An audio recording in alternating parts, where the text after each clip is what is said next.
వ్యాధి వచ్చిందని, బాధలు వచ్చాయని, అప్పులు ఉన్నాయని, అనారోగ్యం గుండా వెళ్తున్నామని, నీవు శ్రమలో నిరాశ గుండా, నిస్పృహ గుండా, ఇక నా వల్ల కాదు ఈ వ్యాపారం చేయటం, ఇక నా వల్ల కాదు ఈ అప్పులు భరించటము, ఇక నా వల్ల కాదు ఈ అనారోగ్యాన్ని తట్టుకోవటము, ఇక నా వల్ల కాదు ఈ ఉద్యోగం, ఈ పనులు చేయటము, ఎన్నో శ్రమలు, ఎన్నో కష్టాలు, ఎన్నో ఇబ్బందులు, ఇన్ని ఎదుర్కోవటము నా వల్ల కాదు అని నీవు కృంగుతున్నావా?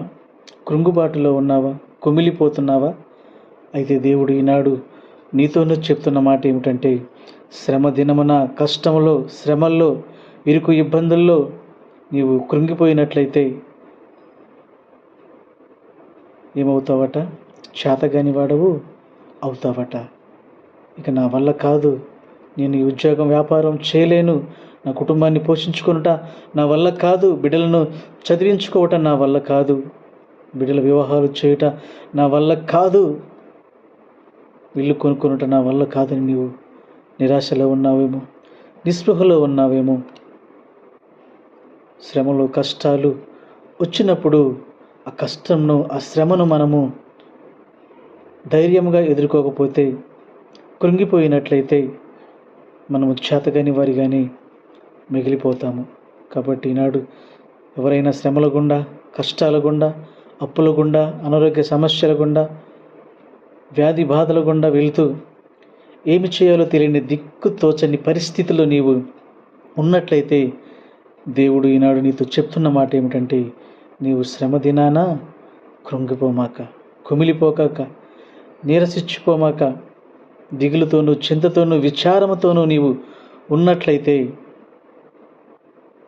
నీవు మరలా నీ యొక్క స్థితిని మరలా తారా స్థాయికి తీసుకొని వెళ్ళట సాధ్యం కాదు. ఎన్ని శ్రమలు వచ్చినా, ఎన్ని కష్టాలు వచ్చినా, ఎన్ని బాధలు వచ్చినా సరే తట్టుకొని ఉండగలగాలండి. శ్రమలు ఊరకనే వస్తాయా? ఏబుకు శ్రమలు ఊరకనే వచ్చాయండి. దేవుడే వాటిని అనుమతించాడు. నీ యొక్క ఆత్మీయ జీవితాన్ని, నీ యొక్క సేవ జీవితాన్ని, నీ యొక్క ఆత్మీయ స్థితిని దేవుడు పరీక్షించాలి అనుకున్నప్పుడు దేవుడు శ్రమలు తీసుకొని వస్తాడు. ఏబు అనుకోలేదు, ఊహించలేదు.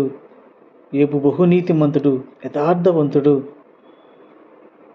న్యాయవంతుడు, భూమి మీద ఉన్నవారిలో ఏబు లాంటి వాడు లేడని సాక్షాత్తు దేవుడే సాక్ష్యం ఇచ్చాడండి. అటువంటి ఏబుకు శ్రమలు వచ్చాయి, కష్టాలు వచ్చాయి, బాధలు వచ్చాయి,